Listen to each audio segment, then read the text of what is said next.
The elegant ballroom of the lunar palace glittered like a fever dream. Crystal chandeliers dripped silver light across marble floors so polished they might as well have been mirrors. The air itself seemed to shimmer with anticipation, thick with the mingled scents of 1,000 different perfumes, rose and jasmine and lavender, and something darker, something desperate. 1,000 Omegas stood in perfect rows, each one more breathtaking than the last. Their gowns spilled silk and satin in every shade of moonlight, pearl white and dove gray silver, and champagne cream and the palest blush pink. Diamonds glittered at throats and wrists and in elaborately styled hair. These were the daughters of alphas and nobles from every corner of the continent, princesses who'd been groomed since birth for this exact moment, duchesses who spoke 4 languages and could recite pack law from memory, heiresses whose dowries could fund small wars. They whispered among themselves, voices hushed but urgent, adjusting diamond pins in their hair, smoothing already flawless skirts, practicing their curtsies one more time, making sure the angle of their necks showed submission without appearing weak. Tonight, 3 kings would choose their queen. Tonight, everything would change. Seraphine Ashwood was on her knees with a rag in her hand scrubbing red wine out of the marble. She didn't belong here. Not standing anyway. Not in a gown with her hair curled and her lips painted. She was the help, the invisible, the girl who cleaned up after nervous princesses and refilled champagne glasses and pretended she didn't exist. Her gaze drifted across the ballroom past the orchestra tuning their instruments in the corner, past the council members in their stiff formal robes, past the foreign diplomats whispering behind gloved hands, and landed on them, the Nightshade brothers. Thorn Kale and Lyric the Triplet, Alpha Kings of Ashbourne. They stood at the far end of the hall on a raised platform, 3 figures carved from shadow and starlight. Even from this distance, even with 1,000 bodies between them, Seraphine could feel the weight of their presence. Power radiated from them like heat from a forge, making the air around them shimmer and bend. Thorn the eldest, by 11 minutes, had his hands clasped behind his back. His dark suit was perfectly tailored, every line sharp enough to cut. His expression was unreadable, the face of a man who'd learned early that showing emotion was the same as showing weakness. His eyes, pale silver, even in human form, scanned the crowd with the cold efficiency of a strategist assessing pieces on a game board. Kale, the middle brother, leaned against a pillar with his arms crossed. Where Thorn was controlled, Kale was coiled tension. His jaw was tight, his shoulders rigid, his entire body language screaming that he'd rather be anywhere but here. His eyes, darker than Thorn's, more gray than silver, swept over the rows of Omegas like a predator, deciding which prey to take down first, and finding none of them worth the effort. Lyric the youngest stood slightly apart from the other 2. His fingers drummed against his thigh in a rhythm only he could hear. His mouth curved in a faint smile, but there was no humor in it. Where his brothers radiated intimidation, Lyric seemed almost gentle, almost approachable, until you looked into his eyes and saw the same steel, the same absolute certainty of dominance, just wrapped in softer packaging. They were supposed to be choosing their queen tonight.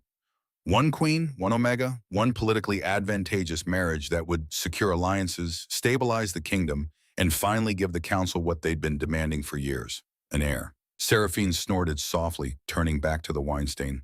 As if any of these princesses actually cared about the kingdom. They cared about power, about status, about becoming the woman who could say she'd tamed 3 alpha kings. Good luck with that. She'd lived in the palace for 5 years now. 5 years of watching the brothers move through the halls like ghosts. Never smiling, never soft, never anything but cold and controlled and utterly, completely untouchable. 5 years of keeping her head down, her sense suppressed, her wolf buried so deep she sometimes forgot it was even there. Wolfless, they called her. The Omega without a wolf, the broken one. She'd been purchased after her pack burned, literally burned, the entire territory reduced to ash and bone by rogue dragonfire. The Silver Pine pack of Wyoming gone in a single night. Seraphine had been 13 years old, covered in soot and blood and the remnants of a life that no longer existed. They'd brought her to the palace in chains, tested her, scanned her for magical ability, examined her for any sign of worth, and declared her defective. No shift, no wolf, no point. So they put her to work, and she survived. That was all she did anymore. Survive. Enjoying your evening, little ghost? The voice came from directly behind her, low and amused, and Seraphine's entire body went rigid. She didn't need to turn around to know who it was. Thorn Nightshade didn't move like other alphas. He didn't announce himself with heavy footsteps or growled commands. He was silent, deliberate, dangerous in the way a blade was dangerous. Sharp and precise, and always exactly where you didn't expect it. Seraphine kept scrubbing her jaw tight. Your Majesty. That was it. No curtsy, no groveling. She didn't stop working, didn't look up, didn't give him any of the deference a king was supposed to command. That's it. Thorne's footsteps moved closer. The scent of pine and smoke and winter mornings curled around her so strong it made her eyes water. No curtsy, no proper greeting. You want groveling? Seraphine jerked her chin toward the rows of Omegas still not looking at him. Ask one of them. They've been practicing. She heard it then, the faint exhale that might have been a laugh, might have been annoyance. With Thorne, it was impossible to tell. You're in my way, he said. Then step around me. Silence. Heavy. Charged. The kind of silence that pressed against your skin and made your pulse spike with instinctive fear. And then footsteps, not away. Closer. Seraphine's pulse spiked despite herself. She kept her eyes on the wine stain, on the circular motion of her rag against marble, on anything except the king who was currently crouching beside her, close enough that she could see the dark stubble along his jaw, the faint scar above his left eyebrow. The way his silver eyes, wolf eyes, even in human form, fixed on her, like she was the only thing in the entire room worth looking at. You know, he said softly, his voice dropping into something that felt like a secret. You're the only person in this palace who talks to me like I'm not a king. Seraphine finally met his gaze, her heart hammering against her ribs. You want me to lie? His mouth twitched, almost a smile. Almost. And then he reached out slowly, deliberately, and his fingers brushed a strand of hair away from her face, tucking it behind her ear with a gentleness that seemed impossible from hands that had killed men in battle. Seraphine stopped breathing. No, Thorne murmured, his eyes never leaving hers. I don't want you to lie. She should have pulled back, should have dropped her gaze, should have remembered her place. But she didn't, and neither did he. Thorne. The second voice cut through the moment like a knife, sharp and cold and laced with irritation. Kale. Seraphine jerked back, her face burning, and Thorne straightened slowly, his expression smooth into that blank, unreadable mask he wore for everyone else. Kale stood a few feet away, his arms still crossed, his green-gray eyes flicking between the two of them. When his gaze landed on Seraphine, something in his expression shifted, softened just barely before hardening again. Council's waiting, Kale said. Thorne didn't move, didn't look away from Seraphine. Let them wait. Kale's jaw tightened. Don't start. I'm not starting anything. You never do. Kale's gaze shifted to Seraphine again, and this time there was something else in his eyes. Something that looked almost like concern, almost like warning. Get back to work, Maid, he said. The dismissal stung more than it should have. Seraphine dropped her gaze, grabbed her rag, and stood. Her legs were unsteady beneath her, but she forced them to move. She didn't curtsy, didn't apologize. Just turned and walked away, her heart still racing, her skin still buzzing from where Thorne's fingers had touched her face. Behind her she heard Kale's low growl, "You're going to get her killed," and Thorne's quiet reply, "She's already dead if we don't." Seraphine froze mid-step, but before she could turn, before she could demand to know what that meant, the chandeliers flickered, and the mating ball began. The chandeliers blazed brighter, the light intensifying until it was almost blinding. The orchestra struck the first note, a single haunting violin that cut through the ballroom like a blade through silk. Seraphine's breath caught. She stood frozen at the edge of the crowd, her cleaning rag still clutched in one hand, her pulse thundering so hard she could feel it in her throat. Around her, the 1,000 Omegas shifted into formation. Their gowns rustled like wings. Their faces glowed with anticipation, with hope, with the desperate hunger of women who'd spent their entire lives preparing for this single moment. This was it, the mating ball selection, the moment every Omega in the room had been waiting for. And Seraphine wasn't supposed to be here. She backed toward the servants' entrance, her gaze darting toward the raised platform where the three brothers stood. Thorne's eyes were already on her. She could feel the weight of his stare even from across the room, heavy and unrelenting and impossible to ignore. She looked away first. Coward, the council leader, an older beta named Lord Malachi, with silver hair and a voice like gravel, stepped forward, his hands raised for silence. The orchestra faded. The ballroom stilled. 1,000 hearts held their breath as one. "Welcome," Lord Malachi began, his voice carrying across the hall, "to the mating ball of Ashbourne. Tonight, under the blessing of the moon herself, the Alpha Kings will choose their queen." A ripple of excitement passed through the Omegas. Nervous giggles quickly suppressed, hands clasped over racing hearts. Seraphine felt sick. "The ritual is simple," Lord Malachi continued.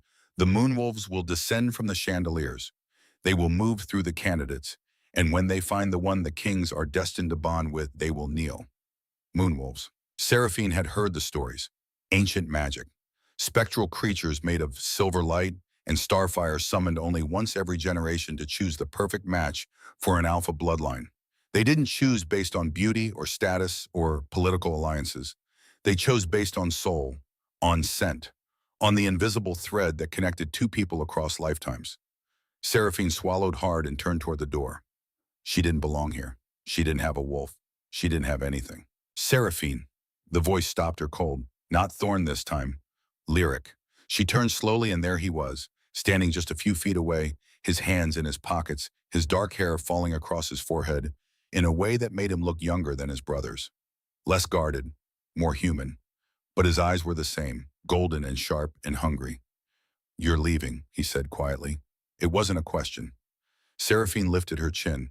"I'm not supposed to be here." "Says who?" "The council." "The law. Common sense." Lyric's mouth curved into a faint smile, but it didn't reach his eyes. "Common sense is overrated." "Your Majesty." "Lyric." Lord Malachi's voice cut through the air, sharp with disapproval. "The ritual is beginning. Please take your place." Lyric didn't move. His gaze stayed locked on Seraphine, his expression unreadable. And then so softly she almost didn't hear it, he said, "Stay." Before she could respond, he turned and walked back toward the platform. His posture easy, relaxed, like he hadn't just shattered every rule in the palace with a single word. Seraphine's hands trembled. Stay. Why would he say that? Why would any of them care if she stayed or left or disappeared entirely? The chandeliers flickered again, and then the light shifted. Silver. Blinding. Otherworldly. The Omegas gasped their heads, tilting back, their hands clasped over their hearts in reverence and fear and desperate hope. Seraphine looked up and saw them. The moonwolves poured from the chandeliers like liquid starlight. Their forms flickered between solid and smoke, between flesh and pure energy. There were 3 of them, each one massive, easily twice the size of any normal wolf. Their fur rippled with silver flames that didn't burn. Their eyes glowed with an otherworldly light that seemed to see straight through skin and bone into the very core of a person. The ballroom held its breath. The first wolf, the largest, descended toward the front row of Omegas. It circled them slowly, its nose lifting to scent the air, its gaze sweeping over faces and bodies and trembling hands. It moved on. The second wolf followed, weaving through the crowd with fluid grace. Its tail brushed against gowns, leaving trails of silver light in its wake. Its eyes narrowed as it passed princess after princess, duchess after duchess. It moved on. The third wolf paused near the back of the room. Its head tilted, its ears flicked forward, and then all 3 stopped. At the same moment, their heads turned toward the corner, toward the servants' entrance, toward Seraphine. No. Seraphine's heart slammed against her ribs. No, no, no. The wolves moved as one.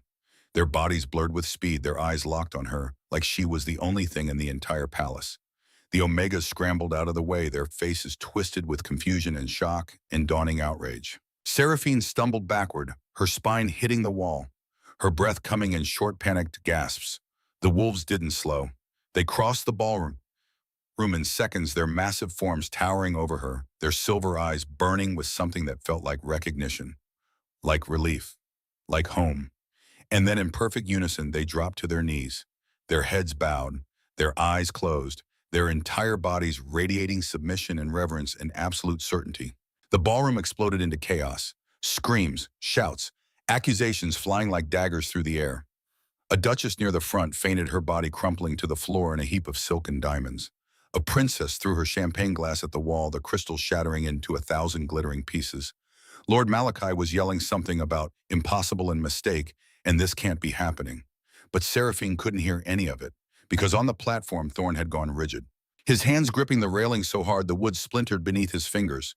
Kale had doubled over his face, contorted in pain, his hand pressed to his chest like something inside him was tearing apart. Lyric had dropped to one knee, his breath coming in ragged gasps, his eyes squeezed shut. And then, as if some invisible string had been cut, all 3 of them collapsed. The sound of their bodies hitting the floor echoed through the ballroom like thunder. Silence fell, heavy, suffocating. Seraphine stared at the platform, her vision blurring, her legs trembling so hard she thought she might collapse too. The moonwolves hadn't chosen a princess. They hadn't chosen a duchess or a noble, or anyone with power or status or a wolf of their own. They'd chosen her. The wolfless maid, the broken Omega, the girl who wasn't supposed to exist, and now the Alpha Kings were dying. Seraphine's knees buckled. She caught herself against the wall, her fingers scraping against cold stone, her breath coming in short, shallow gasps that didn't reach her lungs. The moonwolves were still kneeling, still bowing, still pointing at her like she was the answer to a question no one had asked. And the kings, oh God, the kings. Thorn lay motionless on the platform, his face pale as death, his chest rising and falling in uneven jerks. Kale had collapsed onto his side, one hand still pressed to his ribs, his jaw clenched so tight she could see the muscle twitching, even from this distance. Lyric was on his hands and knees, his head hanging low, his shoulders shaking with the effort of simply breathing. They looked like they were dying because of her. No. The words scraped out of Seraphine's throat, raw and broken. No, this isn't, I didn't. Seize her. Lord Malachi's voice cracked like a whip across the ballroom. And suddenly there were guards moving toward her, their faces hard, their hands reaching for weapons. Seraphine jerked backward, her spine hitting the wall again, her pulse spiking into panic. Wait, a woman's voice, sharp and commanding, cutting through the chaos like a blade through fog. The guards froze. A figure stepped out from behind the council's table, small and wiry with silver-streaked hair pulled back in a tight bun. Elder Celestine, the palace healer. She moved towards Seraphine with quick, precise steps, her gaze sweeping over the kneeling wolves, the collapsed kings, the 1,000 Omegas still pressed against the walls in stunned silence. What did you do? Celestine demanded, stopping a few feet away. Her dark eyes narrowed on Seraphine's face. Seraphine shook her head, her voice cracking. Nothing. I didn't do anything. I was leaving. Leaving, Celestine's mouth thinned. And the Moonwolves decided to choose you on your way out. I don't know, Seraphine's hands fisted in her apron, her nails digging into her palms. I don't have a wolf. I can't be their mate. This is a mistake. Mistakes don't collapse 3 Alpha Kings. Seraphine flinched. On the platform, Thorn groaned. The sound was low and guttural, and so full of pain that it made Seraphine's chest tighten until she thought her ribs might crack. She took a step forward. The guards moved to block her. Let her through, Celestine ordered. Absolutely not. Lord Malachi snapped, his face red, his hands shaking. She's done enough damage already. Damage, Celestine rounded on him, her voice cold as winter frost. The Moonwolves chose her Malachi. That's not damage. That's destiny. Destiny, a woman's voice rang out from the crowd, sharp and furious. One of the princesses, tall blonde, dripping in diamonds. Isolde Ravencrest, daughter of the Northern Highlands Alpha. She stepped forward, her face twisted with rage. That's a servant, Isolde continued, her voice rising. A maid. She doesn't even have a wolf. Murmurs rippled through the ballroom, rising in volume. She cursed them. She's a witch. She shouldn't even be here. Seraphine's vision blurred. Her throat closed. Her body trembled with the effort it took not to shatter completely. This couldn't be happening. This wasn't real. Enough! Celestine's voice sliced through the noise and the room fell silent. She turned back to Seraphine, her expression unreadable. Come here, girl. Seraphine didn't move. Now, her legs moved before her brain caught up, carrying her forward on instinct. Past the guards who glared but didn't stop her. Past the kneeling wolves who didn't so much as twitch as she passed. Past the rows of Omegas whose faces twisted with jealousy and rage and disbelief. She climbed the steps to the platform, her hands shaking her heart, hammering so loud it drowned out everything else. Thorn was closest. She dropped to her knees beside him, her breath hitching as she took in the pallor of his skin, the sweat beading on his forehead, the way his hands were clenched into fists against the floor. Thorn, she whispered, her voice breaking. His eyes fluttered open, just barely. And for a moment, just a moment, they focused on her. Golden, burning, desperate. Run, he rasped, his voice so quiet she almost didn't hear it. What? Run, before. His eyes rolled back. His body went limp. Seraphine's hands shot out, catching his head before it hit the floor. Her fingers tangled in his dark hair, her chest heaving. No, no, no, no. Thorn, stay with me, please. Move aside. Celestine knelt beside her, her hands already glowing faintly with healing magic. She pressed 2 fingers to Thorn's throat, checking his pulse. Then moved to Kale. Then Lyric. Her face grew grimmer with each check. Their wolves are trying to bond, Celestine said quietly, her gaze flicking to Seraphine. All 3 at once. It's tearing them apart. Then stop it, Seraphine's voice cracked. Do something. I can't stop a mating bond. Celestine's expression softened just slightly. No one can.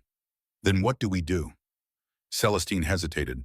Her gaze dropped to where Seraphine's hands were still cradling Thorn's head. We complete it. Seraphine's blood turned to ice. What? The bond is incomplete. The wolves chose you, but the kings haven't accepted it yet. Their bodies are fighting the pull because they don't understand what's happening. Celestine's voice dropped lower. You need to let them scent you. Let them recognize you. Let the bond settle. I don't... Seraphine swallowed hard, her throat tight. I don't have a scent. I'm wolfless. Are you... The question hung in the air, heavy and suffocating. Seraphine opened her mouth to argue, to insist, to remind everyone that she'd been tested and scanned and declared broken 5 years ago. But the words wouldn't come. Because deep down in the part of her she'd buried so far, she'd almost forgotten it existed. Something stirred. Something warm. Something alive. I can't, she whispered, her hands trembling. If they bond with me, the council will kill me. You know they will. Then let them try. The voice came from behind her. Kael, Seraphine twisted around, her heart lurching. He was sitting up now. Barely. One hand braced against the floor, his face pale and slick with sweat, but his eyes were open. Clear. Fixed on her with an intensity that made her breath catch. Let them try, he repeated, his voice rough, raw. And I'll rip out the throat of anyone who touches you. Kael, Seraphine's voice broke. He reached for her, his hand shaking, his fingers brushing against her wrist. The moment they made contact, something inside her cracked. Not broke. Cracked. Like a shell splitting open. Like a cage door swinging wide. And for the first time in 5 years, Seraphine felt it. Her wolf, waking up. The sensation hit her like lightning, white-hot, blinding, unstoppable. Seraphine gasped, her entire body jerking backward, but Kael's grip on her wrist tightened, holding her in place. His eyes widened, his breath catching, and she knew he felt it too. The bond, snapping into place like a lock clicking shut, like a thread pulling taut between them, like coming home after years of wandering in the dark. Let go, Seraphine choked out, trying to pull away, but her body wouldn't obey. Her wolf was rising, clawing its way to the surface after years of silence. And it wanted him, wanted all of them, wanted to press closer, to breathe them in, to surrender to the pull that felt inevitable and terrifying and impossibly right. No, Kael's voice was raw, his hand trembling against her skin. Not until you stop running. I'm not. You are, Tsao. His jaw clenched, his gaze dropping to where their hands were connected. You've been running since the moment the wolves chose you. Because staying will get me killed, Seraphine thought, the words burning through her mind. But she didn't say them out loud. She didn't need to. Kael's expression shifted. Something dark and furious flickered across his face. No one is going to kill you, he said. You can't promise that. Watch me. A groan cut through the air, low and pained, and Seraphine's head snapped toward the sound. Thorn. He was stirring, his eyes still closed, his hand pressed to his chest like he was trying to hold something inside himself that wanted to break free. Celestine moved to his side, her hands glowing brighter now, her expression tight with concentration. His heartbeat is stabilizing, she said. Whatever you just did, it's helping. What I did, Seraphine's voice cracked. I didn't do anything. You touched him. Celestine's gaze flicked to where Kael's hand was still wrapped around Seraphine's wrist. The bond is responding. Keep going. Keep going, Seraphine shook her head, panic rising in her throat.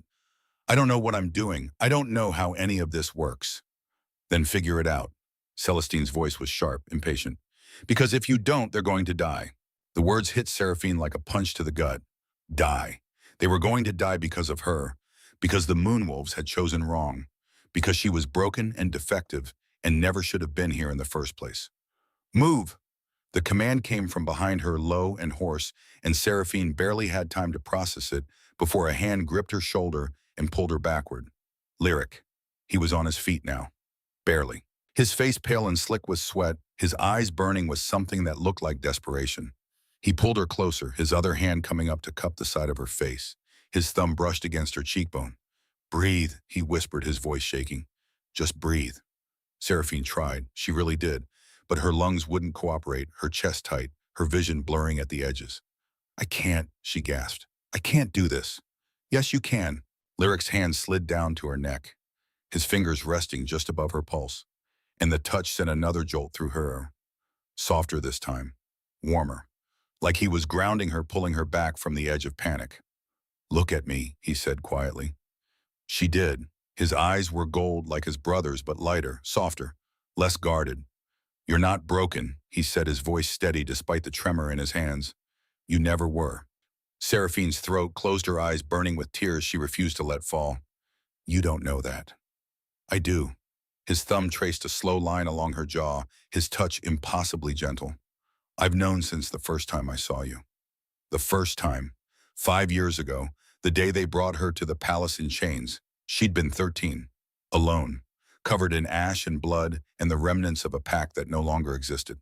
The council had dragged her through the gates like a criminal, their voices cold and clinical as they declared her wolfless, defective, worthless, and Lyric had been there, standing at the top of the steps, his hands shoved in his pockets, his expression unreadable. She thought he was just another alpha, another person who saw her as less than nothing. But now, looking into his eyes, she saw the truth. He'd been watching her even then. "Why?" The word slipped out before she could stop it, raw and broken. "Why would you care about me?" Lyric's mouth curved into a faint, sad smile.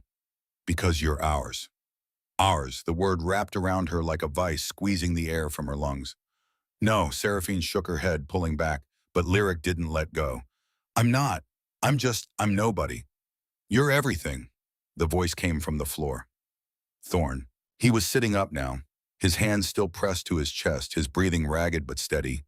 His gaze locked on hers, and the intensity in his eyes made her knees weak. "You've always been everything," he said quietly. "We just couldn't tell you." Seraphine's heart slammed against her ribs. "Why not?" "Because the council would have killed you the moment they knew." The ballroom went silent. Even the Omegas, still pressed against the walls, stopped whispering. Even Lord Malachi, red-faced and furious, went still. Seraphine stared at Thorn, her mind reeling. "What?" Thorn pushed himself to his feet, swaying slightly, but his gaze never left hers. "I'm saying we've known about the bond for 5 years, since the day you arrived." Gasps rippled through the crowd. Lord Malachi's face went from red to purple. "That's impossible," he sputtered. "She's wolfless. She can't be bonded to anyone." "She's not wolfless?" Kale was standing now too, his hand still wrapped around Seraphine's wrist, like he was afraid she'd disappear if he let go. Her wolf was sealed, deliberately. Seraphine's blood turned to ice. "What?" Celestine straightened, her expression shifting from confusion to something darker. "Sealed," she repeated slowly. "By who?" "By the council." Thorn's voice was cold, lethal. He took a step toward Lord Malachi, and the older man actually stumbled backward. 5 years ago. Thorn continued, his words precise as blade strikes, the night she arrived. A healer examined her, used a spell to scan for her wolf, and the council ordered him to make sure she never shifted. Seraphine's knees gave out. Lyric caught her, his arms wrapping around her waist, pulling her back against his chest. She could feel his heartbeat against her spine, steady and strong, and it was the only thing keeping her from falling apart completely. "They sealed my wolf," she whispered, her voice hollow. "Wipe because they knew." Thorn's jaw tightened, his hands curling into fists. "They knew the Moonwolves would choose you. They knew you were destined to be our queen, and they couldn't allow it." "Why not?" Seraphine's voice cracked, her vision blurring. "Why would they care?" "Because you're not a princess." Kale's voice was rough, bitter. "You're not politically valuable. You don't come with alliances or dowries or armies. You're just a girl who survived something she shouldn't have. And that made you dangerous." Seraphine's chest tightened, her breath coming in short, painful gasps. All this time, 5 years of believing she was broken, 5 years of thinking she was worthless, and it had all been a lie. "They stole my wolf," she said quietly, her voice shaking with something that felt like rage. "They took it from me." "Yes." Thorn stepped closer, his gaze never leaving hers. "And we're going to make them pay for it." "Your Majesty," Lord Malachi's voice was sharp, desperate. "You can't possibly believe this girl is your destined mate. The Moonwolves were clearly tampered with. This is a plot, a conspiracy to destabilize the kingdom." "The only conspiracy here," Kale growled, his eyes flashing gold, "is yours." "Mine," Lord Malachi sputtered. "I have served this kingdom for 30 years. I would never—" "You sealed her wolf." Thorn's voice dropped into something cold and deadly. "You tried to erase her, and now you're going to answer for it." "I did no such thing," Lord Malachi straightened, his chin lifting. "And I will not stand here and be accused by 3 alphas who are clearly under the influence of dark magic." Dark magic. Lyric's laugh was low and humorless. He turned Seraphine in his arms, his hands cupping her face, his gaze burning into hers. You think this is magic, he said softly. This is fate. And then he kissed her. The kiss was calm, too soft, like Lyric was afraid she'd break if he pressed too hard, if he took too much, if he let himself feel everything he'd been holding back for 5 years. Seraphine froze her hands, hovering in the air between them, her mind blank, her body trembling with the effort it took not to melt into him completely. His lips were warm, gentle, achingly tender. And when he pulled back just barely, just enough to look at her, his eyes were wet. I'm sorry, he whispered, his voice cracking. I'm so sorry we didn't protect you. Seraphine couldn't speak, couldn't breathe, couldn't do anything but stare at him, at the pain etched into every line of his face, at the guilt that radiated from him like heat. Behind her, she heard Kael's low growl, felt a shift in the air as he moved closer. And then his hand was on her back, steady and grounding, his voice rough when he spoke. We tried, Kael said, and there was something broken in his tone. We fought them. We argued. We threatened. But we were 17. We had no power, no authority. Our father was still alive, Thorn added, his voice cold. And the council. He stopped, his jaw clenched, his hand tightened into a fist. The council owned us, he finished. Seraphine's vision blurred with tears she couldn't hold back anymore. They'd known. For 5 years they'd known about the bond, and they'd stayed silent, stayed distant, let her believe she meant nothing, to protect her. You could have told me, she whispered. And gotten you killed, Lyric said softly, his forehead pressed to hers. The moment the council suspected we cared, they would have sent you away. Or worse. Worse, Seraphine's stomach twisted. She thought about the past 5 years, the way the brothers had kept their distance, the way they'd barely looked at her, barely spoken to her, except in passing. She'd thought it was indifference, cruelty, proof that she was beneath their notice. But it had been protection, the only kind they could give. So you ignored me, she said quietly, her voice trembling. You pretended I didn't exist, to keep me safe. Yes. Lyric's hand slid down to her neck, his fingers resting against her pulse. And it killed us. Every day. Seraphine closed her eyes, tears spilling down her cheeks. She wanted to be angry, wanted to rage at them for leaving her in the dark, for letting her suffer alone. But all she felt was tired. So tired. What happens now, she whispered. Thorn stepped forward, his hand reaching out to cup her face. Now, he said quietly, we finish what the council tried to stop 5 years ago. And in the ballroom with 1,000 witnesses watching, the Moonwolves lifted their heads and howled. The Moonwolves' howl echoed through the ballroom like thunder rolling across mountains. It wasn't a sound meant for human ears. It vibrated in Seraphine's bones, in her chest, in the hollow space where her wolf had been sleeping for 5 years. And her wolf answered, not with a howl, not yet, but with a stirring, the stretching, the slow unfurling of something that had been curled tight and dormant for so long, she'd forgotten what it felt like to be whole. Seraphine gasped, her hand flying to her chest. Easy, Lyric murmured, his arms still around her waist, holding her steady. Don't fight it. I'm not. Her breath hitched. I don't know what's happening. Your wolf is waking up, Celestine said, moving closer. Her healer's eyes swept over Seraphine with clinical precision. The seal is cracking. The bond is doing what it was always meant to do, making you whole again. Making her whole. The word should have brought relief, joy, hope. Instead, Seraphine felt terror clawing up her throat. Because whole meant visible, whole meant valuable, whole meant she would become exactly what the council had tried to prevent 5 years ago. A threat. I can't, she whispered, pulling away from Lyric. Her legs were unsteady beneath her, but she forced them to move. Away from the kings, away from the Moonwolves still kneeling in reverence, away from the 1,000 pairs of eyes watching her like she was something fascinating and terrible all at once. Seraphine, Thorn started. No, she shook her head, backing toward the edge of the platform. You don't understand. If I accept this, if I let the bond complete, I become the girl who stole 3 kings, the Omega who ruined their alliances. The reason the kingdom falls apart. The kingdom won't fall apart, Kael growled, moving toward her. You don't know that. Seraphine's voice rose, desperation bleeding through. You don't know what they'll do, what the council will do, what she'll do. She gestured wildly toward Isolde, whose face had gone from shock to fury to something that looked dangerously close to calculation. Isolde stepped forward, her diamond-encrusted gown catching the light like shattered ice. So you won't accept the bond, she said, her voice dripping with false concern. You won't let them claim you. That's not what I said, Seraphine shot back. Then what are you saying? Isolde tilted her head, her expression a perfect mask of innocence. Because it sounds like you're refusing your destined mates in front of the entire kingdom, which by pack law nullifies the bond entirely. Seraphine's stomach dropped. Nullifies the bond. She looked at Thorn, at Kyle, at Lyric, searching their faces for some sign that Isolde was lying. That this was just another game, another power play, another manipulation. But the expressions she found were grim, tense, afraid. That's not how it works, Celestine said, but even her voice lacked its usual conviction. Actually, Lord Malachi said, stepping forward with a leather-bound book clutched in his gnarled hands, it is. He opened the book with deliberate slowness, his fingers wrinkled and spotted with age, tracing down a page of cramped, archaic handwriting. The kind of script that had been penned centuries ago, when laws were carved in stone and tradition held more weight than mercy. According to the mating laws established 3 centuries ago, he read, his voice carrying across the silent ballroom with the weight of absolute authority. If an Omega refuses to complete the bond within 24 hours of the Moonwolf's selection, the bond is considered void. His pale eyes lifted to meet Seraphine's cold and calculating. The selection is reopened, and the rejected Omega is banished from the territory, permanently. The word hung in the air like an executioner's blade. Banished. Seraphine felt the ground tilt beneath her feet.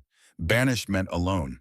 Banished meant no pack, no protection, no way to survive in a world where lone wolves were hunted for sport, or worse.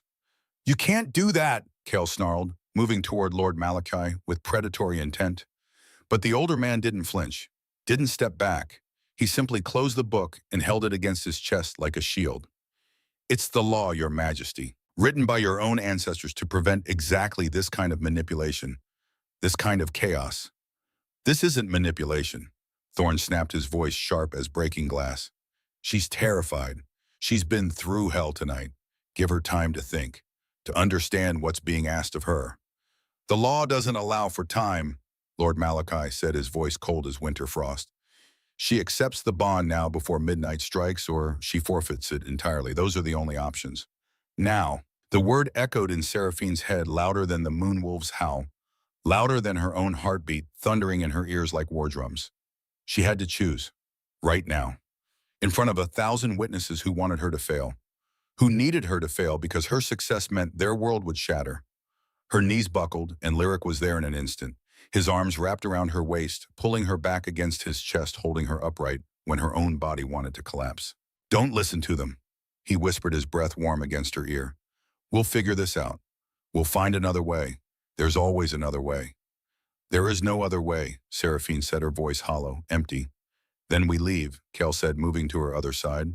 His presence was solid, grounding a wall of muscle and fury between her and the world. All 4 of us, right now, we walk out of this ballroom, out of this kingdom, and we never look back. Seraphine stared at him, her breath catching in her throat. You can't leave. You're the kings. This is your kingdom, your people, your responsibility. I don't care. Kale's voice was raw, desperate. The words of a man who'd finally found something worth more than duty. If staying here means losing you, then I don't want it. Any of it. The crown, the throne, the responsibility, none of it matters if you're not here. Kale, Thorn's voice held a warning edge. I don't care, Kale repeated louder this time. His gaze shifted to his brother, his eyes blazing with something that looked like years of suppressed rage finally breaking free. We've spent 5 years playing their game. 5 years pretending. 5 years watching her suffer because we were too afraid of what they'd do to her if we showed we cared. And for what? So the council could maintain their precious order, so nobles could keep their alliances. I'm done, Thorn. I'm done sacrificing her for a system that was broken long before we were born. You're talking about abandoning the kingdom, Thorn said, his jaw clenched so tight Seraphine could see the muscle jumping. Abandoning thousands of wolves who depend on us. Everything our family built. Our family built this on lies and manipulation. Kale shot back, his voice rising with each word. They sealed an innocent 13-year-old girl's wolf to protect their political games.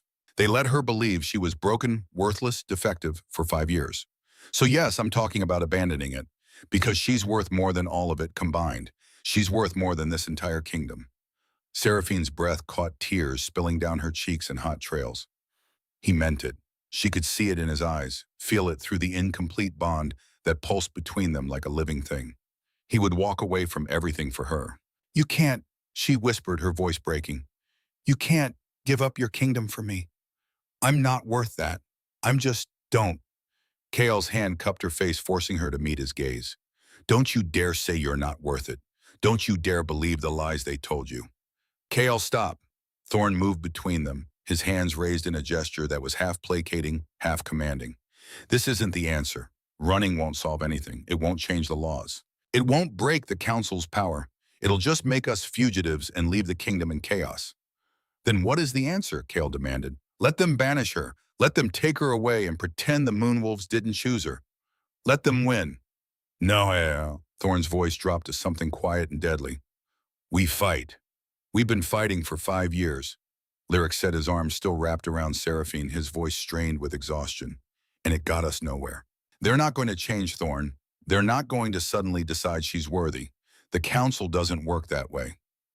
They never have. Then we don't ask them to change," Thorn said, turning back to Seraphine. His silver eyes not wolf eyes now, but something harder. Something forged in the fires of political warfare locked onto hers. "We make them. We make them see what we see. We make them understand that you're not just worthy of being our queen. You're the only one who ever could be." Seraphine shook her head, her throat tight with unshed tears. How do we do that when we have—" She looked at the massive clock on the far wall, its hands creeping inexorably toward midnight. "Less than an hour to change 3 centuries of tradition." Thorn's jaw clenched. For a moment he looked lost, like the strategist who always had a plan, always had an answer, had finally met a problem he couldn't solve with logic and calculation. "We tell them the truth," Lyric said quietly. Everyone turned to look at him. He was still holding Seraphine, his chin resting on her shoulder, but something in his expression had changed. The gentle, artistic brother had been replaced by something harder, something that looked almost dangerous. "What truth?" Kale asked. Lyric's gaze shifted to Lord Malachi, his eyes turning cold in a way Seraphine had never seen before. "The truth about why they really sealed her wolf. The real reason they've been so afraid of her for 5 years. Lord Malachi's face went pale. "I don't know what you're implying, Your Majesty, but—" "Yes, you do." Lyric's voice cut through the air like a blade wrapped in silk. He gently turned Seraphine in his arms so she was facing the crowd but kept his hands on her shoulders, supporting her, anchoring her to the moment. "You sealed her wolf because you were afraid." He said, his words carrying across the silent ballroom with the clarity of a bell. "Not of political instability. Not of losing carefully crafted alliances. Not of anything so noble as protecting the kingdom." He paused, letting the silence stretch. "You were afraid of her." Seraphine's pulse spiked, confusion swirling through her mind. "Afraid of me?" Her voice came out barely above a whisper. "Why would anyone be afraid of me? I'm nobody. I have nothing. I am nothing." "That's what they wanted you to believe," Lyric said softly, his fingers tightening on her shoulders. "But it was never true." He looked at Lord Malachi, his expression unreadable. Tell her what the prophecy really said. All of it. Not the sanitized version you gave the council, not the carefully edited story you've been telling yourselves for 18 years. Tell her the truth." Lord Malachi's jaw clenched, his hands curling into fists around the ancient law book. "I don't—" "Tell her." Thorn's voice dropped into a command that made the air itself seem to vibrate with alpha power. "Or I will. And when the kingdom finds out you've been lying to them for nearly 2 decades, banishment will be the least of your concerns." Lord Malachi's shoulders sagged. For the first time all night, he looked old, tired, defeated by the weight of secrets he'd carried for too long. "There was a prophecy," he said finally, his voice barely above a whisper, "made the day you were born. The seer elder Celestine's grandmother had a vision." Seraphine's breath stopped. Every eye in the ballroom turned to her. "The seer said—" Lord Malachi continued, each word seeming to cost him, "that a silver wolf would rise from ash and ruin, that she would bear the mark of the moon goddess herself, that she would bond with 3 kings born of the same blood, and together they would break the chains that held the kingdom captive for 300 years. Seraphine stared at him, her mind reeling. A prophecy about her, made before she could even walk or talk or understand what it meant to be different. "What chains?" she asked, though part of her already knew the answer. "The council," Celestine said, stepping forward. Her healer's robe swished against the marble as she moved, and Seraphine noticed for the first time that the old woman's eyes were wet with unshed tears. My grandmother foresaw it all. Celestine continued, her voice steady despite the emotion bleeding through. She said the Silver Wolf would end the council's control, that she would shift the balance of power back to the people, back to the common wolves who'd been silenced and subjugated for generations, back to the servants and the workers and everyone who'd been told they didn't matter. She paused, her gaze sweeping across the ballroom. She said the old world would burn, and from its ashes something new would rise, something better. Seraphine's knees went weak. Lyric's arms tightened around her, the only thing keeping her upright. "So you sealed my wolf," she said slowly, her gaze fixed on Lord Malachi. "You took away the one thing that made me whole. You condemned me to 5 years of believing I was broken, all to stump a prophecy." "We sealed your wolf to protect the kingdom," Lord Malachi said, but his voice lacked conviction. The words sounded hollow even to his own ears. "The council has maintained order for 300 years. Without us, without structure and hierarchy and law, the kingdom would fall into chaos. Wolves would turn on each other. The strong would prey on the weak. Everything would collapse. Without you," Kale growled, his voice dripping with contempt, "the kingdom might actually have a chance to be something other than a gilded cage for the powerful and a prison for everyone else." "This is absurd," Isolde cut in, her voice sharp enough to cut glass. She stepped forward, her blonde hair gleaming in the chandelier light, her face flushed with anger. "You're basing this entire decision on some ancient prophecy, on the ramblings of a seer who's been dead for years. How do we even know it was real? How do we know it wasn't just the delusions of an old woman seeing patterns in randomness?" "The seer was my grandmother," Celestine said, her voice dropping to something cold and dangerous. "And she was never wrong. Not once in 50 years of visions. She predicted the dragon fire that would destroy the Silverpine Pack. She predicted the drought that nearly starved the eastern territories. She predicted the death of the old king 3 days before it happened." Her gaze locked onto Isolde. "So when she said a silver wolf would rise from the ashes of Silverpine, when she said that wolf would be born with the moon's blessing, when she said she would change everything, I believed her.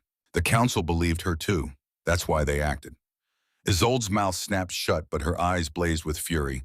Seraphine's hands trembled, her mind spinning with the weight of it all. A prophecy. Ancient magic. A destiny she'd never asked for, written in the stars before she'd even drawn her first breath. "I don't want to break anything," Seraphine said, her voice shaking. "I don't want to be some chosen one or prophesied savior. I just want to survive. I just want to be allowed to exist without being told I'm worthless." "You've done more than survive," Thorn said, stepping closer. His hand reached out, fingers ghosting along her jawline with a gentleness that seemed impossible from a man who commanded armies. "You've endured. You've fought. You've become exactly what the prophecy said you would, even with your wolf sealed, even with every obstacle they could throw at you." "I'm not a hero," Seraphine whispered. "I'm just a girl who got lucky enough to live when everyone else died." "Lucky," Kale's laugh was bitter, sharp-edged.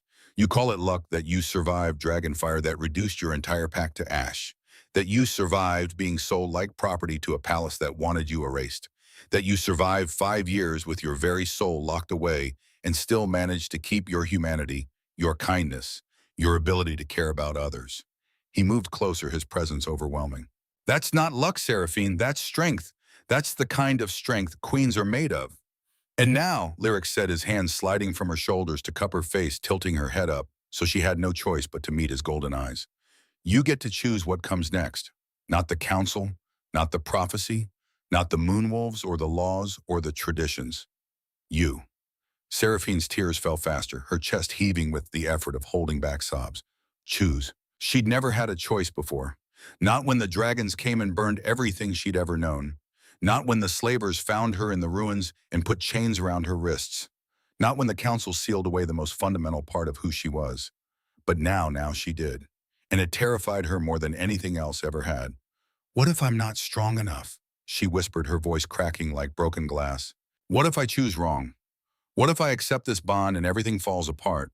What if the prophecy is wrong and I'm just a broken girl pretending to be something more?" "There is no wrong choice," Thorn said, his forehead pressing against hers. His scent, pine and smoke and winter mornings, wrapped around her like a physical embrace. "Whatever you decide, we'll stand with you. Whatever consequences come, we'll face them together. Even if it means walking away from everything." Kale added, his hand finding hers and squeezing tight. even if it means fighting a war against the council and every noble who profits from the current system. Lyric finished, his thumb brushing away the tears on her cheeks. Even if it means dying, Thorn said quietly. We've already decided, Seraphine.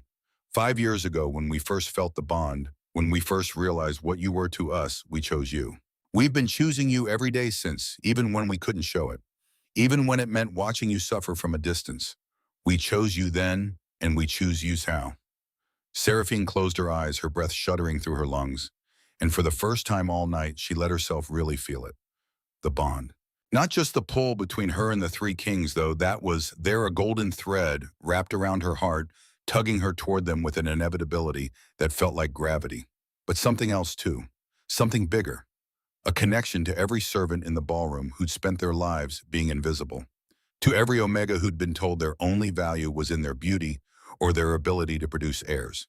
To every wolf who'd ever been deemed less than unworthy, broken. She thought about the prophecy, about breaking chains and shifting power and giving voice to the voiceless. She thought about the girl she'd been 5 years ago, 13 years old, covered in ash and blood, dragged into a palace in chains and told she was defective. And she thought about the girl she was now.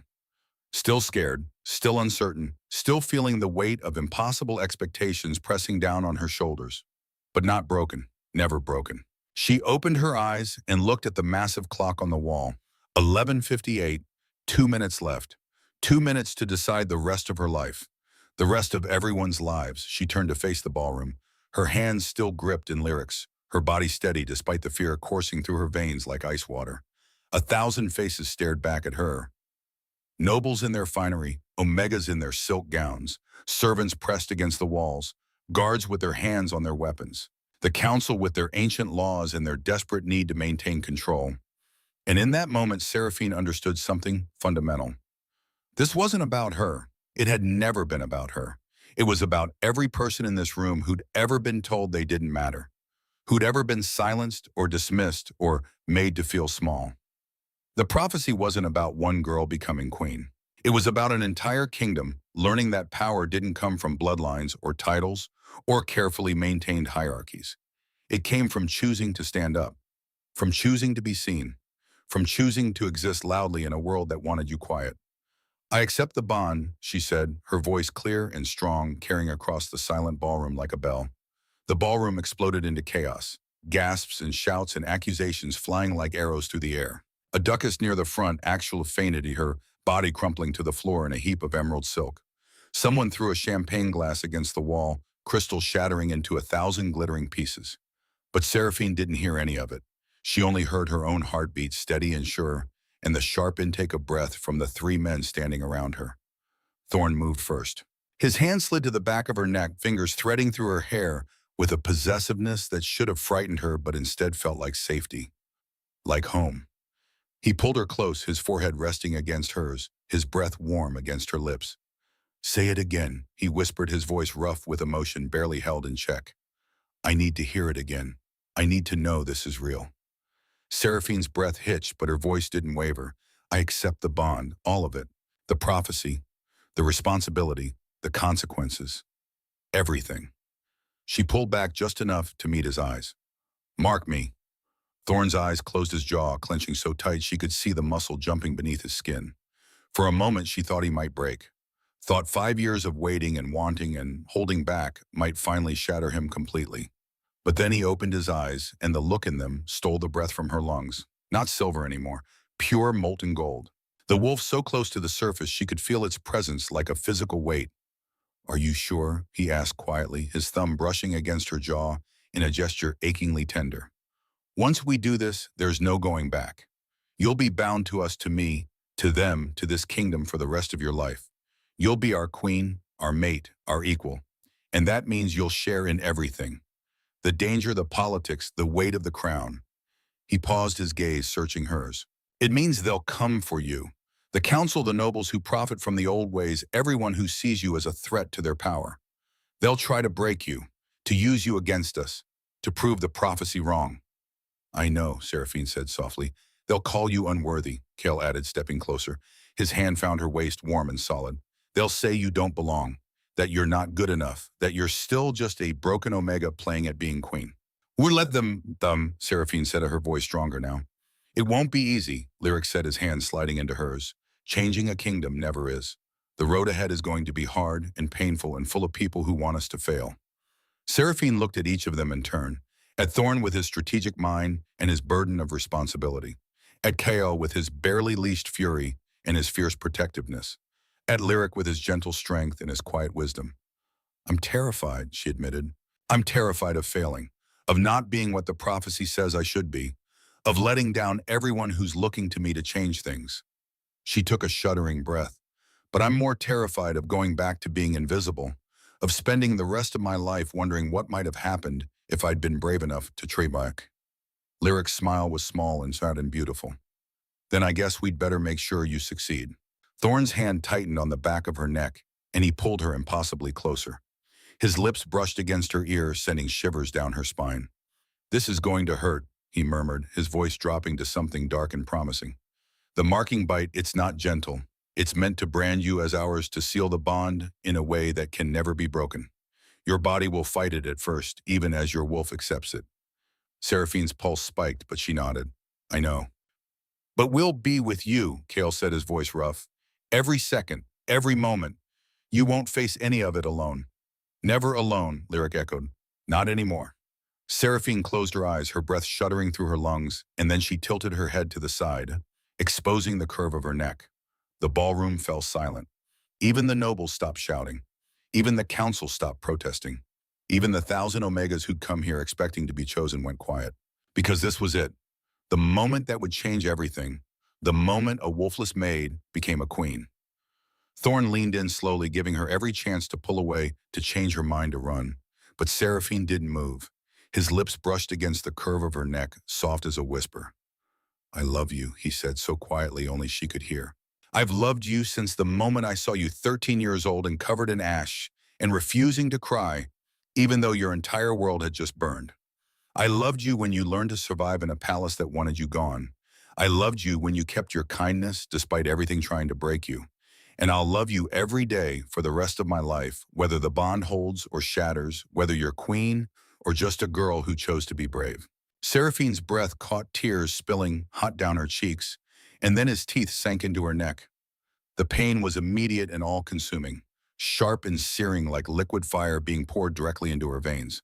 Seraphine gasped, her hands flying up to grip Thorn's shoulders, her nails digging into the fabric of his jacket hard enough to tear. But beneath the pain was something else, something warm and golden and achingly right.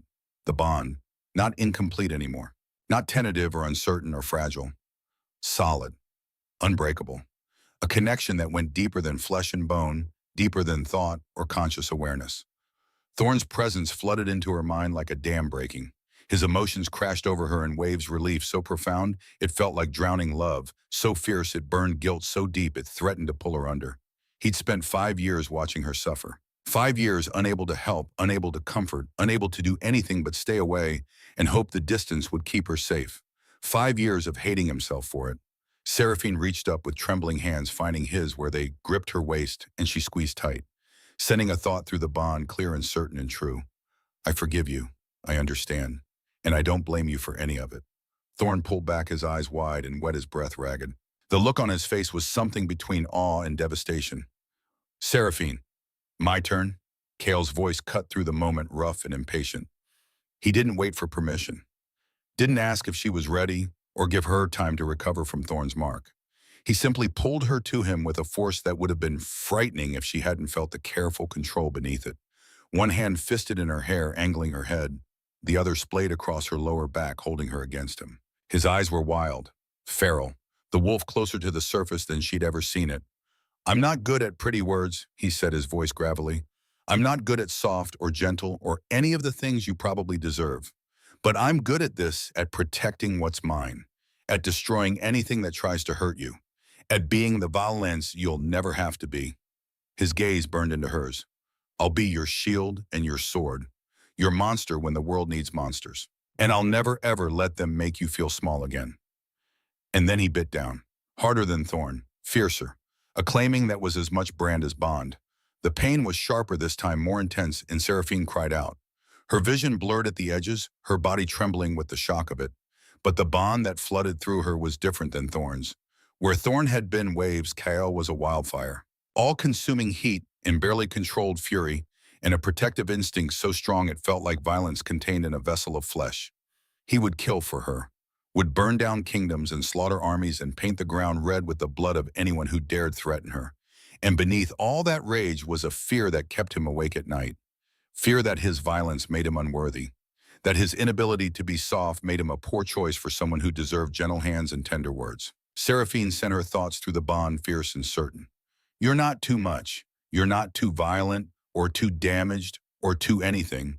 You're exactly what I need. Exactly who I choose. Kale pulled back with a sound somewhere between a growl and a sob, his forehead pressed against hers, his breath coming in short, sharp gasps.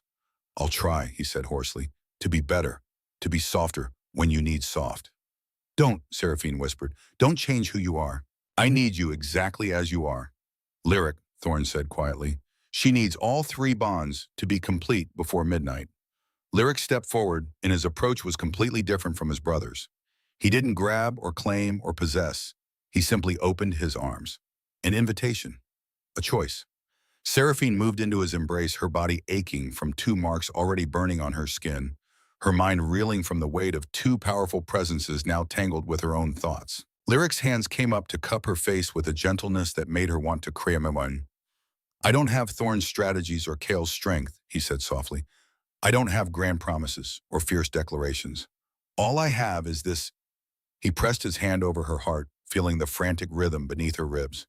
I will see you, really see you, not the prophecy or the queen or the symbol of revolution. Just you, the girl who hums while she works because silence feels too heavy, who saves the burnt edges of bread for the kitchen cats, who apologizes to furniture when she bumps into it. His smile was soft and sweet and achingly tender. I'll remember all the small things everyone else forgets, and I'll love you for them. Seraphine's tears fell freely now, her voice catching. I see you too, the way you tap rhythms on every surface, how you close your eyes when you listen to music, how you put yourself between your brothers when they fight because you can't stand watching them hurt each other. Lyric's breath shuddered. Together then. Together. When Lyric's teeth found the hollow of her throat, the sensation was different again. Gentle. Almost reverent. Like he was afraid she might shatter if he pressed too hard. But the bond that flooded through her was vast and deep as an ocean. Lyric's presence filled the empty spaces in her mind with warmth and light, and a love so complete it felt like being wrapped in sunlight. He saw everything, every scar, every fear, every moment of pain she'd tried to hide from the world, and he loved her anyway. Not despite her brokenness, but including it, all of it. Seraphine wrapped her arms around his neck and sent one final thought through the Trinity bond now connecting all four of them.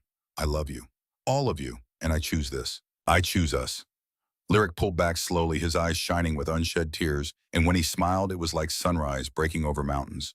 The bond settled between them. Between all four of them, warm and golden and absolutely, completely unbreakable. Seraphine could feel them now, really feel them. Thorn's calculating mind already racing through strategies to protect her. Kale's fury simmering just below the surface, ready to be unleashed on anyone who threatened her. Lyric's steady presence and anchor in the storm of emotions. She wasn't alone in her own mind anymore. She would never be alone again.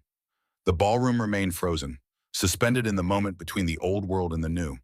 Then slowly Elder Celestine stepped forward. Her healer's robes swished against the marble as she crossed the distance between the council's table and the platform. Every eye tracked her movement, every breath held. When she reached the base of the steps, she did something no one not in 300 years of council rule had ever seen her do. She dropped to one knee, her head bowed, her hand pressed over her heart. My queen. Celestine said, her voice carrying across the silent hall with the weight of history shifting on its axis. The words hung in the air like a declaration of war. A ripple passed through the crowd, not among the nobles, not among the 1,000 Omegas in their silken diamonds who'd come here expecting to be chosen. Among the servants, a young maid near the east wall was the first. She looked no older than 16, her simple gray dress marking her as kitchen staff. She set down her tray of dirty champagne glasses, carefully, quietly, as if afraid of breaking the moment, and sank to her knees. Her eyes never left Seraphine's face. Then another, a footman by the orchestra. His livery was worn at the edges, the kind of subtle shabbiness that came from years of use without replacement. He went down on one knee, his weathered hands folded in front of him. Then another, and another. One by one they knelt, the cooks who rose before dawn to prepare meals for nobles who never learned their names, the cleaners who scrubbed floors on hands and knees until their fingers bled, the stable hands who smelled of horses and hay, the gardeners with dirt under their fingernails, the laundresses whose hands were raw from lye soap, the people who kept the palace running, who made the luxury of the nobility possible, who existed in the shadows unseen and unheard and utterly essential. The people who, like Seraphine, had been told they didn't matter. Until now. Seraphine's breath caught tears burning behind her eyes. She tried to speak, to tell them to stand, to say they didn't have to do this. But Thorne's hand tightened on her waist. "Let them," he murmured against her ear. "They're not kneeling because they have to. They're kneeling because they choose to." And in that moment, Seraphine understood. This wasn't submission. This was revolution. Not everyone knelt. The nobles remained standing, their faces twisted with confusion and outrage and barely concealed fury. The 1,000 Omegas who'd come to compete for a crown watched in stunned silence as their world turned inside out. Isolde Ravencrest stood at the front of the crowd, her diamond gown glittering like weaponized ice in the chandelier light.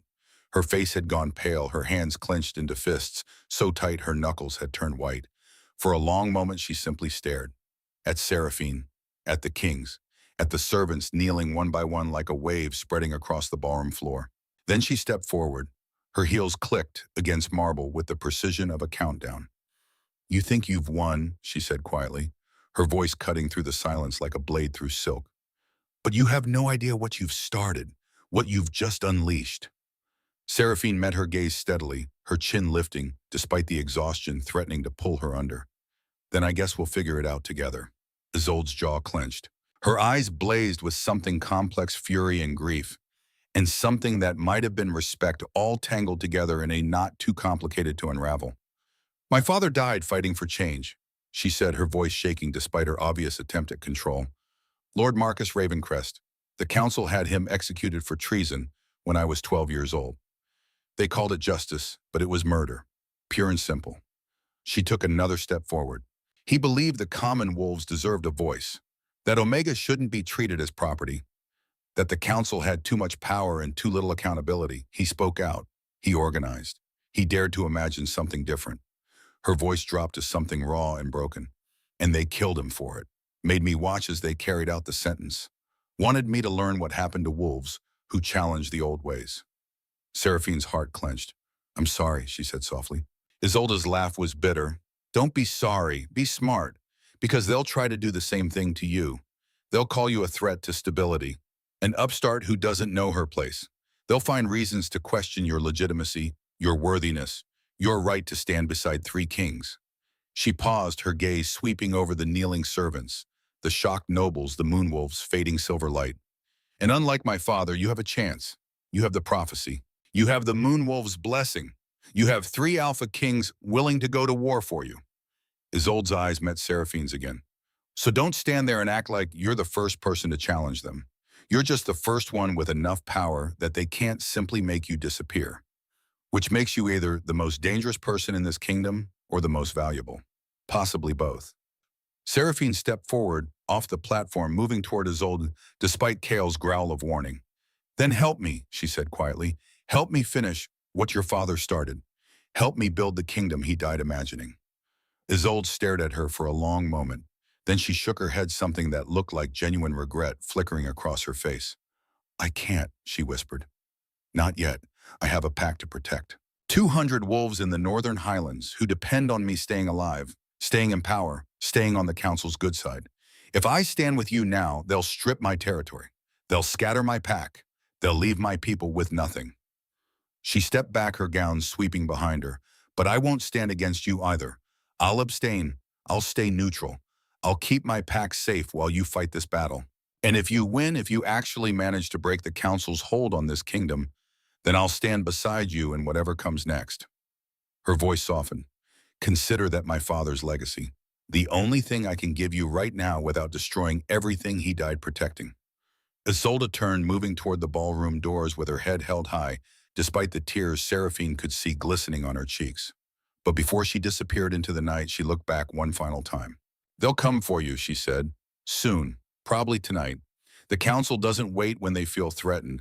So whatever you're planning, whatever brilliant strategy, King Thorn is already calculating in that strategic mind of his, do it fast, because you won't get a second chance. And then she was gone, the ballroom doors closing behind her with a finality that sounded like a warning bell. The silence stretched. Then Lord Malachi stepped forward, his face purple with rage. This is treason, he spat. All of it. The servants kneeling to an unmarked Omega. The kings defying sacred law. This entire spectacle is over, Thorn said, his voice cutting through Malachi's tirade like a blade. The bond is complete. The Moonwolves have chosen. The marking is done. By your own laws, the same ancient laws you just used to threaten her with banishment, Seraphine is now our bonded mate, our queen, whether you like it or not. Lord Malachi's mouth opened and closed like a fish gasping for air. The council will never recognize. The council, Kale growled, can go to hell. Effective immediately. Thorn continued, his voice taking on the formal tone of royal decree. We are invoking the king's right of reformation. It hasn't been used in 200 years, but the law is clear. When 3 Alpha Kings agree unanimously on a matter of kingdom governance, they may overrule the council entirely. He stepped forward, his presence commanding despite the exhaustion Seraphine could feel bleeding through their bond. We hereby dissolve the current council structure. A new governing body will be formed, one that includes representatives from all classes, not just nobility. Common wolves will have voices. Servants will have votes. Omegas will have rights. Gasps rippled through the crowd. You can't, Lord Malachi started. We just did, Thorn said flatly. The law is on our side. And unlike you, we actually intend to follow it. The ballroom erupted into chaos again. Nobles shouting protests, servants cheering, the 1,000 Omegas uncertain which way to turn, their carefully planned futures crumbling around them like sand. But Seraphine barely heard any of it, because the Moonwolves were moving again. They rose from where they'd been kneeling, their spectral forms beginning to fade now that their purpose was complete. They moved toward the platform one last time, their silver eyes glowing with something that looked almost like pride.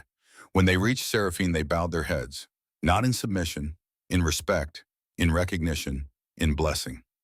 And then one by one they dissolved into pure light, silver radiance that didn't dissipate or fade, but instead flowed towards Seraphine like water finding its level. It wrapped around her, sank into her skin, settled over her like a second skin made of starlight.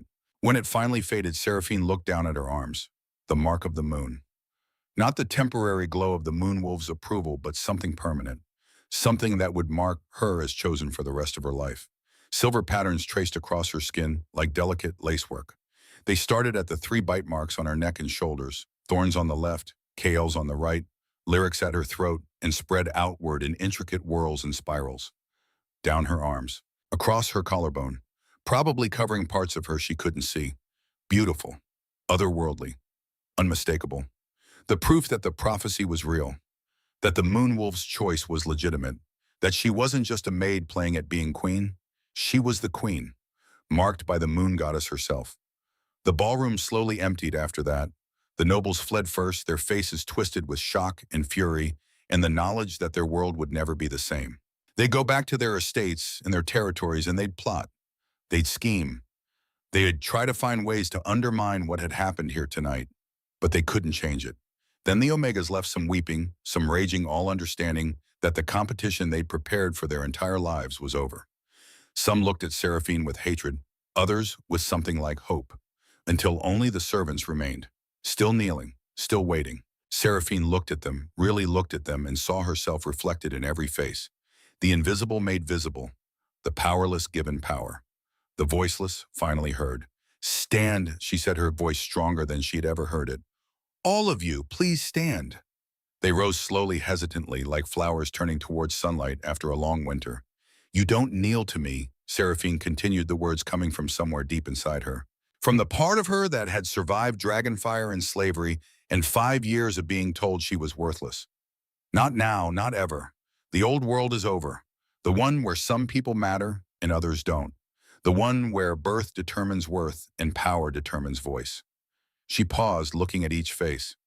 We're going to build something new, something better. And I'm going to need your help, because I don't know how to be a queen. I only know how to scrub floors and stay invisible and survive. But you know that too. And maybe that's exactly what we need. People who understand what it's like to be overlooked, who know how the kingdom really works from the bottom up instead of the top down. A young woman stepped forward, the kitchen maid who'd knelt first. Her eyes were wet, her voice shaking.